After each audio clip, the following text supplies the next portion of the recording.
This is QTV News coming to you live from our studios on Kairaba Avenue. I am Jana Wasonko. Thanks for joining us. Now here are the main news headlines. Today, the Catholic community of the Gambia joined in observance of the Feast of Assumption at St. Mary's Cathedral Church in Banjul. We visited the Gambia's only national botanical gardens in Bakau to find out what conservation approaches are being undertaken there, as plant diversity is currently being lost at an unprecedented rate. Residents of Serekunda West had an interface with their National Assembly member on budget and other matters. The Words of Wonder poetry program, championed by Champ Poetry in partnership with the Tekefi program, ended on Saturday with a poetry final. And in sports news, at the Islamic Solidarity Games in Konya, Turkey, Gina Bass picked up 2 individual and 1 team gold medal, while the 3x3 basketball women's team won their opening match. And in football, we hear how Hawks FC received their crown as champions of the First Division 26 years after their last title win. Well, those were the main headlines, and now the news in detail. Do stay with us.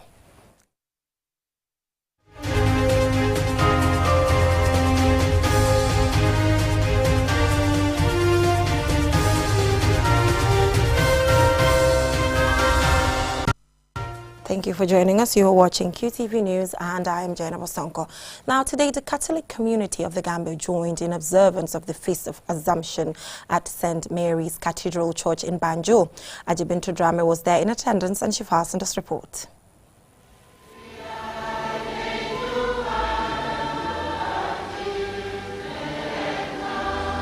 The Feast of the Assumption, locally called Sangmari, is one of the most important feast days of the year in the Christian faith, and a holiday of obligation on the official Catholic Church calendar. By tradition, the holiday is observed every August 15th. Assumption Day celebrates the Virgin Mary's entrance into heaven by God after her death, by never experiencing the corruption of the grave. Bishop Gabriel Mendy, CSSP, explains. Most merciful Father, we make humble prayer and petition through Jesus Christ, your Son, our Lord, that you accept and bless these gifts, these offerings, these holy and unblemished sacrifices, which we offer you firstly for your holy Catholic Church. During the Mass, procession of prayers, giving of gifts were made among other signs of celebration. In the height of the COVID-19 pandemic, the celebration of the Feast of Assumption was stopped. Bernard Roberts expresses excitement at once again witnessing the holy day after a long pause. I feel very blessed and honored because it has been since 2019 we have not celebrated a feast like this. We have been having a COVID lockdown, and thanks be to God that this year it's an extraordinary way of celebrating it back, bringing the culture of Sangmari back. In observance of the great holiday, a month of intense preparations are made to make it a success, including choir practices, lectures and other services. Bernard Robert, who is among the young generation of the Cathedral Church, says it's important for the young members to take up the leadership from the elders to maintain the culture and proclaim the word of God. Yes, after the Mass, we have breakfast and luncheon sale, and at 4:30 we start our Vespers and Benediction here in the Cathedral Church here. From there, from 6:30 we have our police band, annual police band coming in and singing the national anthem Gurumbok, which is a tradition here, and then the fun goes on till midnight calls. Lizzie Isin, also a member, says she is elated to witness this holiday. She explains the difference in how the day was celebrated previously. Time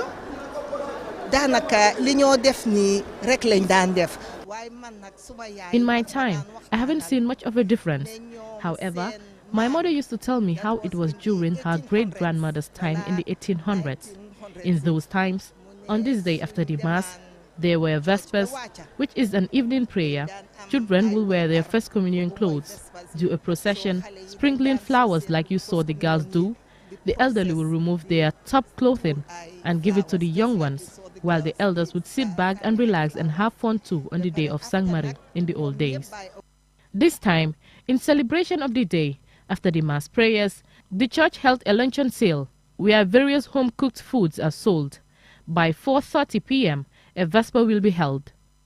On this day, celebrants in Gambia tend to wish fellow Christians, Muslim friends and relatives, Gambians and believers of other faiths a peaceful, meaningful and fulfilling celebration of the solemnity of the Assumption of Mary. Ajibintu Drame, QTV News. Now, happy Feast of Assumption to the Christian community. Now, plant diversity is currently being lost at an unprecedented rate, resulting in an associated decrease in ecosystem services. Omar Pijalo visited the Gambia's only national botanical gardens in Bakau to find out what preservation approaches are being undertaken there. Botanical gardens maintain plant collections of different endangered species of plants, including ornamental and cultivated ones, and wild and medicinal plants.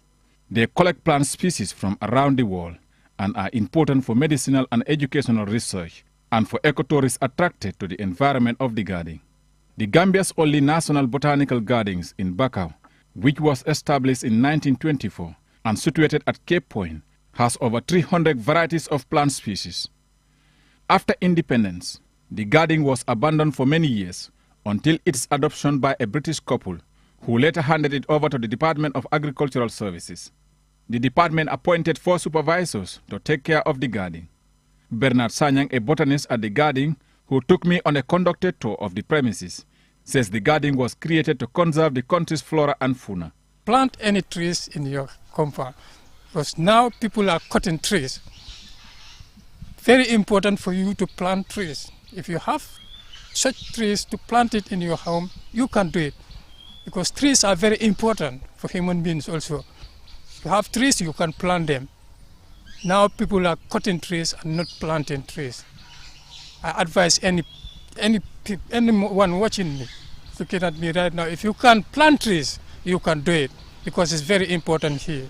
According to Mr. Sanyang, there are about 360 species of different plants from Africa and Europe. He adds that the garden is more of a collection and preservation center for endangered species and also serve as a place where university students and researchers can see some of the plants they have learned at school. Well, this is a talipot palm. It's a talipot palm. This palm tree, we don't have it in Gambia here. You can come, it's only in the botanic garden you can find it. It lives for 50 years, flowered once and then died. Yeah, and it's originated from Sri Lanka. We don't have it in Gambia. Only the botanic garden you can come and find it here. It lives for 50 years, flowered once and then died. Among their challenges, Mr. Sanyang says the garden does not have toilet facilities, which makes it unsuitable and uncomfortable for visitors who may wish to stay longer time. He says they also face numerous problems accessing water and call on the Department of Agricultural Services to work with the tourism board to attract more tourists to the garden. For us here, if you have seedlings, we give it for free. We don't sell plants here. Yeah, we don't sell plants here. If you have many plants, we give it for free. So we don't sell plants. The garden covers an area of 1.75 hectares and includes both the botanical garden and the medicinal plant section, which Mr. Sanyang says has a collection of plants taken from the provinces as endangered species to find out whether the leaves or parts of the plants had medicinal properties. Botanical gardens devote their resources to the study and conservation of plants, as well as making the world's plant species diversity known to the public. For now, these botanical gardens remain unknown to many. Reporting for QTV News, I am Omar Pijal. From that, residents of Serekunda West had an interface with their National Assembly member Madi Cisse on budget and other matters. I attended the community dialogue and filed in this report. The community dialogue on budget matters is to ensure that community members or electorates support levels of spending and that these expenditures directly reflect their community priorities. Community engagements on budget further makes the work of lawmakers easy, strengthens democracy and keep accountability alive. Mad Nyang, the executive director of Gambia Participates, gives a brief history of how the initiative started. All this while we've actually engaged all the rural regions or communities in the rural regions, but we have not done so for the Greater Banjul. And we decided now to actually go back home and start engaging communities that we have not engaged before on the budget. So as you can see right now, they're currently having this conversation with Honorable Madi Sise and his constituents at Serekunda West to talk about the 2023 budget. You understand? And what are some of the things that the citizens of Serekunda West wanted to see in the budget? As the Gambia is a tax-based economy, the country heavily relies on natural features such as the River Gambia and tourism as income earners. Collaboration means we can ensure limited resources are put to their best efficient use. Here is Madi Sise's take-home after the consultation. Issue of agriculture, health, road, these are all issues that have come out. And on the side of local government as well, there are points raised on local government's contribution to the municipal councils and other urban setups, rural setups. So a lot has been raised, and for me, it's really educative. Fatu Jase, one of the participants of the consultation, identifies youth unemployment as something the government of the Gambia should definitely take as a priority.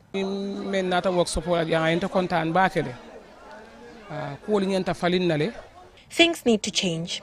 The government needs to also consider bringing back some of these organizations which were active and supporting people in the provinces, organizations such as ActionAid, PWD and others.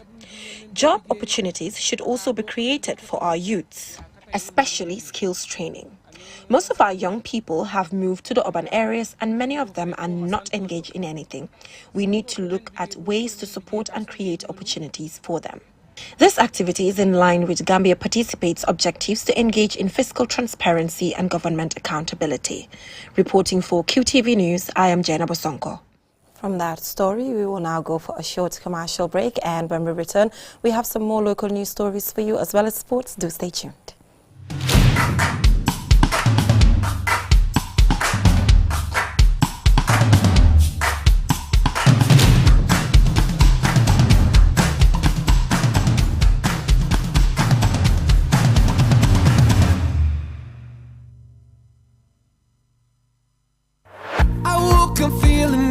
Top of the world, like nothing's ever gonna bring me down. This feeling got me flying high as a bird. I may never touch the ground. It may not be my birthday, but I just wanna celebrate. I just wanna celebrate, 'cause it's a good day, good life. Have you been looking for the perfect indoor router with long-range Wi-Fi coverage and faster internet speed connecting all your smart devices? Well, we present to you the Qcell Indoor Router, a router that has all you need and much more. For just $4,275, you can get 4G plus internet speed, wide coverage, and connect up to 15 devices. That's not all. The indoor router can be used for both office and home needs. So, enhance your internet experience with our indoor router. For more info, call our customer care on 111. Qcell, Senior Bus. We innovate, others follow.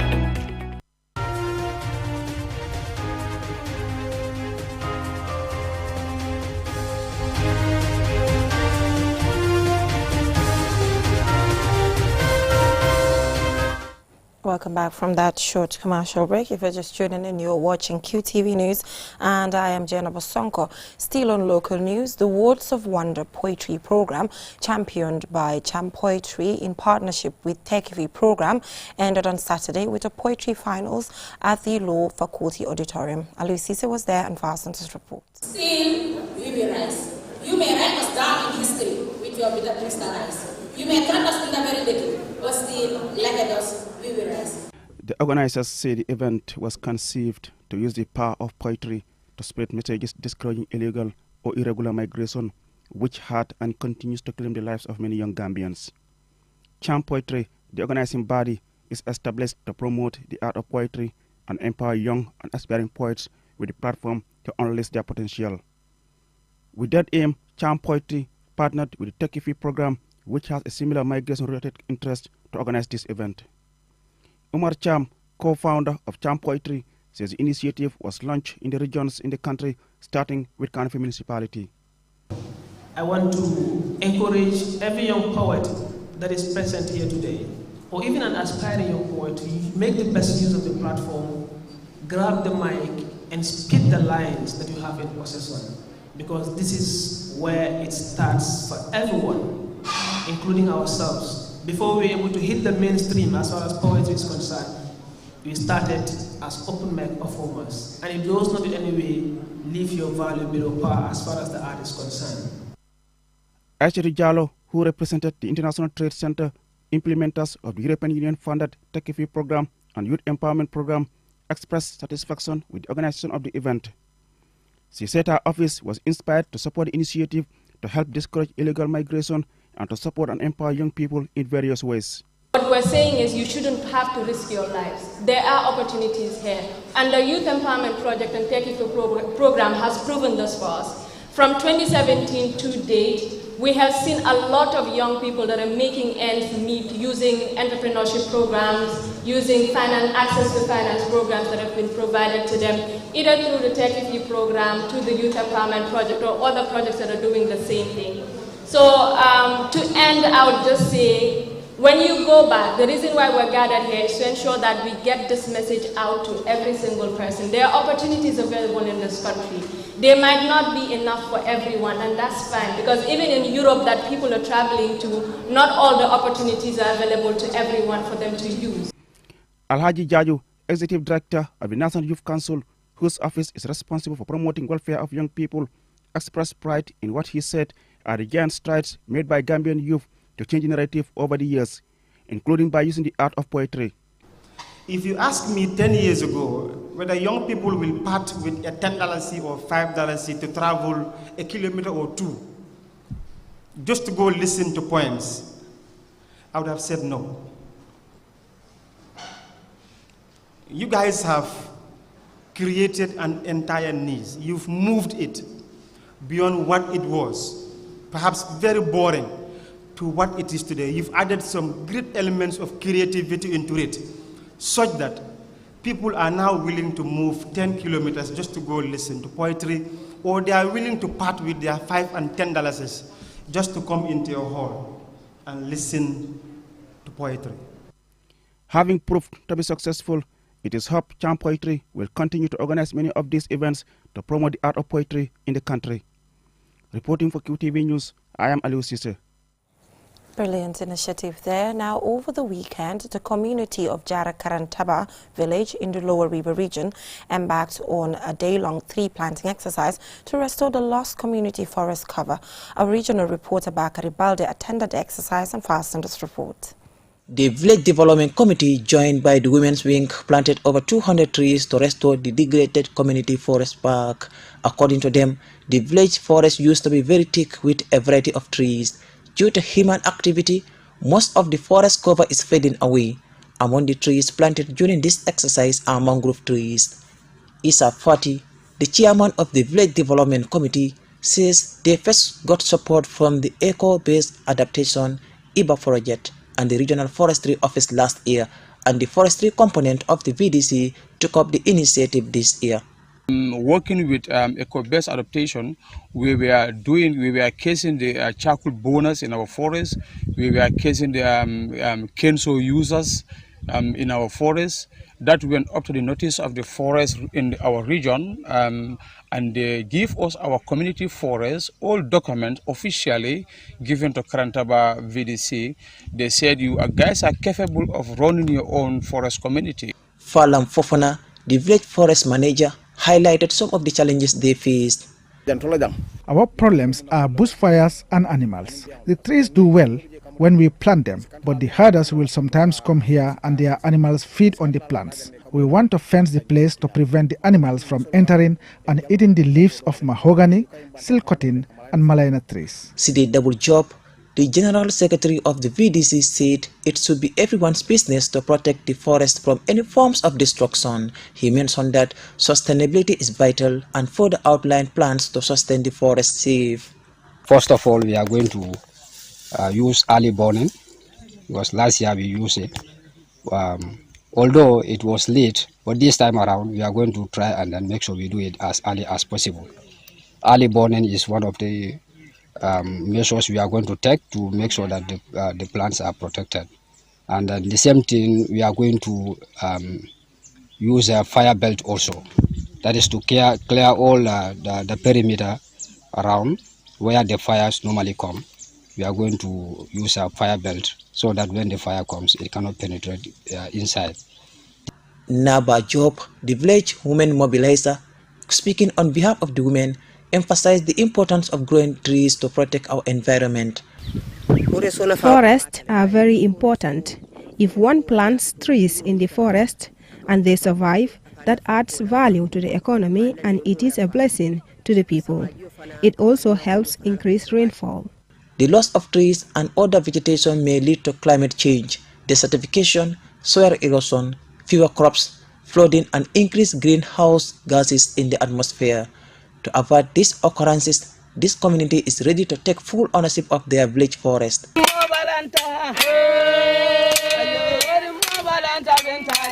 For QTV News, I am Bakari Balde. From that story from our regional correspondent Bakari Balde, we will now take a look at what is happening in the world of sports.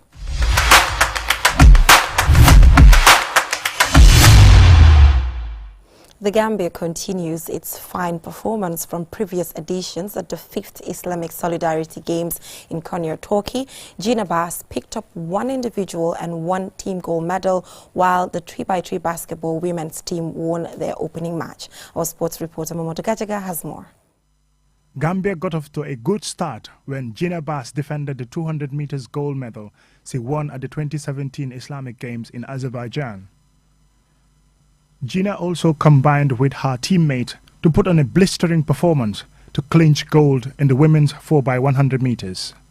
The Gambia relay team of Ola Buaro, Wuri Jado, Maimuna Jallo and Gina Bass won the gold medal in the women's 4x100 meters relay in a time of 43.83 seconds, setting both a country record and a games record in the process. They finished ahead of Bahrain and host Turkey, who took silver and bronze respectively. The Gambia women's 3-on-3 basketball team had a winning start with a 13-11 winning score against Turkmenistan in their opener. However, but when they faced neighbor Senegal, Gambia lost 22-6.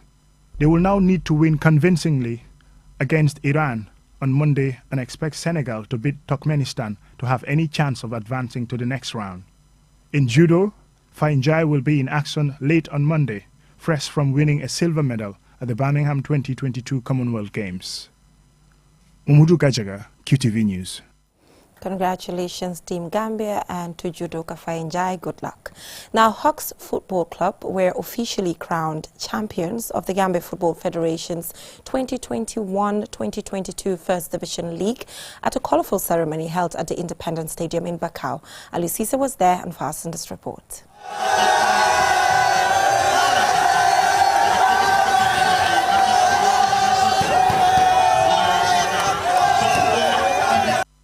It was all jubilation at the final whistle for players and fans of Hawks Football Club, a Gambian domestic football club celebrating its third league title 26 years on from their last title win. Hawks were already confirmed league champions even before their final league game against Team Rhino, and for many, there wasn't much to play for. Nonetheless, the team showed true champion winning mentality as they beat Team Rhino 1-0, courtesy of Captain Umar Sar's 61st minute goal before a sizable crowd of supporters who have traveled from near and far to celebrate this historic day.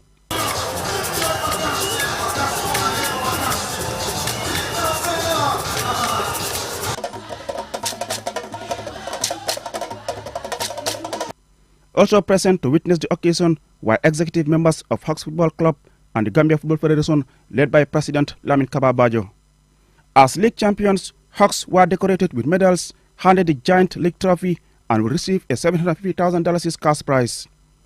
Real de Banjul and Steve Biko, who finished in second and third places, will receive a consolation cash prizes of $300,000 and $150,000 respectively. Aliou Jan, coach of Hawks Football Club, is highly praised for his size incredible race for the title, having finished top with 62 points. Coach Jan told reporters that it took a lot of sacrifice and hard work to win the title. As we see how things are going at the beginning of the league, we know if we push harder, we can win the league, because the way we are playing and the way we are approaching games and our opponents, the way they are playing. So we knew earlier that if we push, if we make some efforts, we will win the league. We know about Hawks. We used to build teams, young players, but we played this in and see the chance and we took it. Hawks Football Club was founded in 1973 and had previously won the league in 1993 and 1996. As champions, the club will represent the country in the CAF Champions League interclub competitions, where they will face Horia FC of Guinea-Conakry in the preliminary round stage. Reporting for QTV News, I am Aliou Cisse. Now, congratulations to Hawks FC. That is all we have time for in this bulletin of the news. Do join us at 10 p.m. for another bulletin. Thanks for watching.